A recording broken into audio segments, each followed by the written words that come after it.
Today I'm going to talk about another English camera. Unfortunately, I'm going to have a spoiler right at the beginning.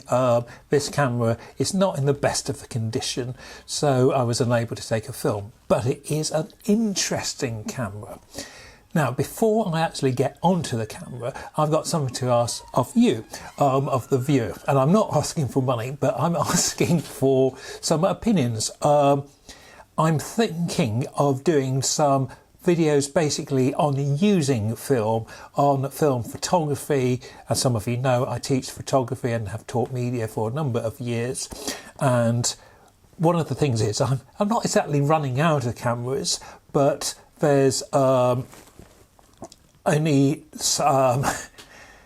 slightly running out of cameras, and I have seen very much from using photography and using film that there does seem to be a bit of a demand to know a little bit more about using film. Some of you are very experienced out there, and I wouldn't want to teach grandmothers and all that business. However, I would be interested in your opinion whether you think there is any demand for series of videos about lenses, f-stops, about depth of field, about composition, about why you take photographs, about why you should take film, and some of these topics. And if you have a topic you would like to be covered, I would very much appreciate your feedback.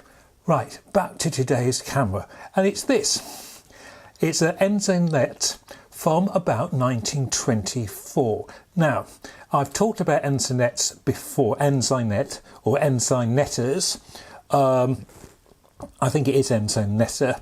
And they were a very popular camera in 1910 to 1922, and they were small cameras, and I have a whole video on one. Now, this is actually a 120 version.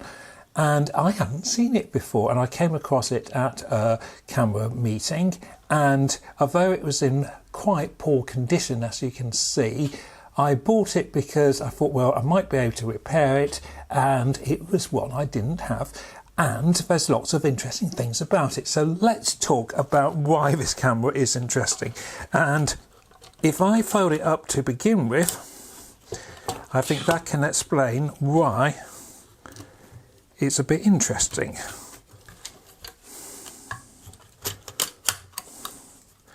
So, there we have the camera flat, and it comes out by pulling and being, I'm going to try to be gentle.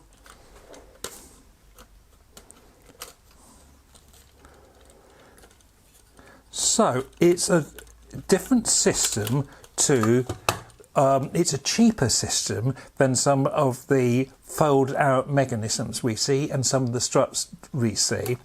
This is basically a manual strut here. We have these 4 guidelines.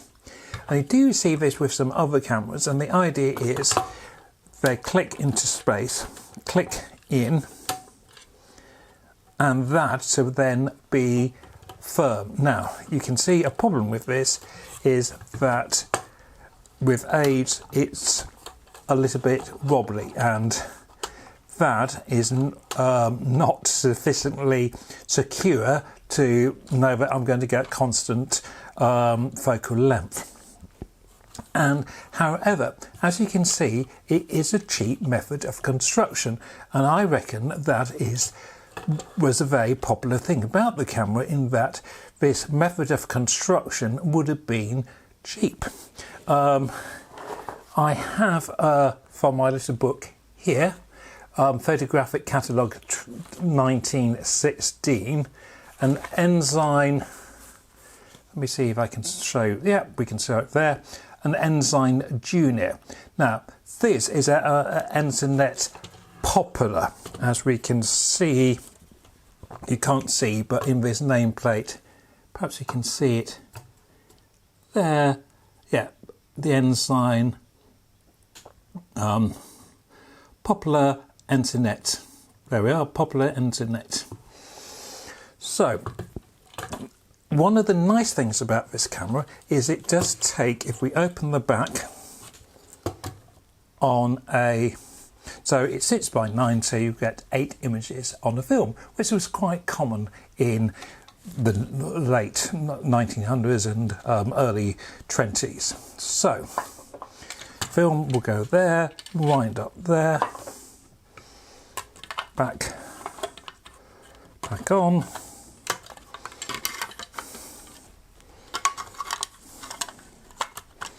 The back goes on with this part under the film rind. There's no viewfinder here. The viewfinder seems to be here. I think it must tilt up, but I couldn't see a viewfinder there. Maybe there was one and it's missing. The shutter speed is interesting in that you can hear the shutter is working actually very nicely there. We have shutter speeds of 25 of the second, 50th and 100, so we've got quite good range of shutter speeds. And the shutter is a spring shutter and it doesn't need to be set. You can hear that that shutter is working quite nicely. The f-stops are down here, f8 to f32. It is fixed focus, there is no actual focus on the camera. And that is basically it. As I said, unfortunately the wobble on here makes it unusable, or I wouldn't risk putting a new film through and just risking a whole film. However, it is an interesting camera. I think it comes from about 1924. Apparently they made these up to 1927. It was cameras that came after were of a more conventional fold-out design. But I quite like this. Just a shame I've been unable to use it. Thanks for watching. Bye for now.